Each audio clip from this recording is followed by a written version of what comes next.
Hi friends. இந்த pattern எப்படி இருக்குன்னு பார்த்து சொல்லுங்கள். இதை மாதிரி இன்னும் நிறைய பேட்டர்ன் வேணும்னாலும் சொல்லுங்கள். டெய்லரிங்கில் பிகினராக இருக்கவங்களுக்கு ஏதாவது டவுட் இருந்தாலும் கீழே கமெண்ட் பண்ணுங்கள், மெசேஜ் அனுப்புங்க.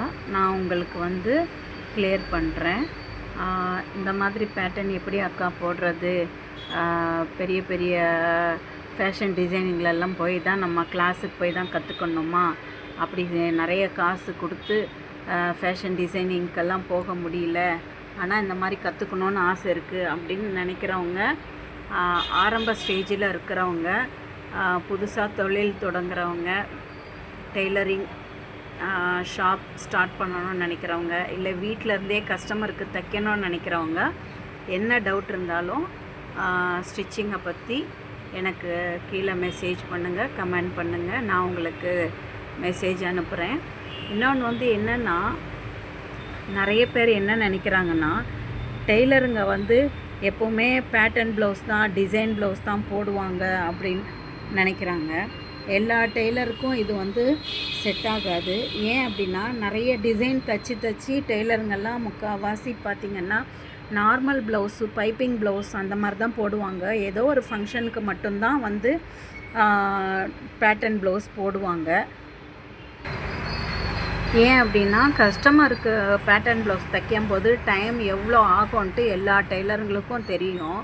நமக்கு அந்த மாதிரி டைம் ஸ்பெண்ட் பண்ணி தைச்சி போடணுமா அப்படின்ற மாதிரி தான் நிறைய டெய்லருங்க யோசிப்பாங்க. அதனால் டெய்லரே பேட்டர்ன் ப்ளவுஸ் போடலை, அப்போ அவங்களுக்கு பேட்டர்ன்லாம் தைக்க தெரியாது போல், டிசைன்லாம் தைக்க தெரியாது போல் அப்படின்னு சொல்லிட்டு டெய்லரை மாற்றிக்கிட்டு போயிடுவாங்க. எத்தனை வருஷம் தைக்கிறவங்களா இருந்தாலுமே, ரெகுலர் கஸ்டமராக இருந்தால் கூட நிறைய பேட்டர்ன் டிசைன் நம்ம ப்ளவுஸு போடாததுனால நம்மளுக்கு தைக்க தெரியாதுன்னு நினச்சிக்கிட்டு வேறு டெய்லர்கிட்ட போய் தைச்சி போடுவாங்க. ஆனால் எல்லா டெய்லருக்கும் எல்லா பேட்டர்னும் எல்லா டிசைனும் தைக்க தெரியுங்க. எல்லோரும் டிசைன் ப்ளவுஸே போட்டுக்கிட்டு இருக்கணும்னு அவசியம் கிடையாது. சமைக்கிறவர் எப்போவுமே, சமையல்கார அண்ணன்கள்லாம் எப்போவுமே கரண்டியை தோளில் போட்டுன்னு போனால் தான் அவர் சமையல்காரு அப்படின்ற மாதிரியெல்லாம் நம்ம யோசித்தோம் அப்படின்னா, சமையல்கார அண்ணங்கள்லாம் ரெண்டு பக்கமும் இன்ச்சு டேப்பை தொங்க விடுற மாதிரி கரண்டியை கட்டி தொங்க விட்டுக்கிட்டு தான் அலையணும். அதனால் நான் என்ன சொல்ல வரேன் அப்படின்னா, எல்லாருக்கும் எல்லாம் தெரியும்.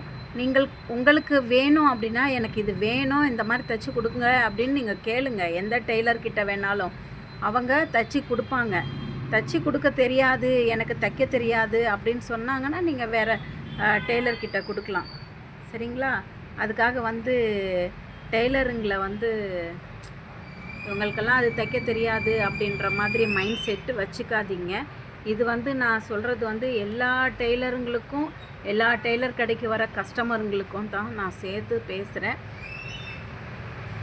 இந்த மாதிரி நிறைய வீடியோஸ் உங்களுக்கு வேணும்னா லைக் பண்ணுங்கள், ஷேர் பண்ணுங்கள், கமெண்ட் பாக்ஸில் கமெண்ட் பண்ணுங்கள். நான் உங்களுக்கு ரிப்ளை பண்ணுறேன், மெசேஜ் பண்ணுறேன். தேங்க்யூ.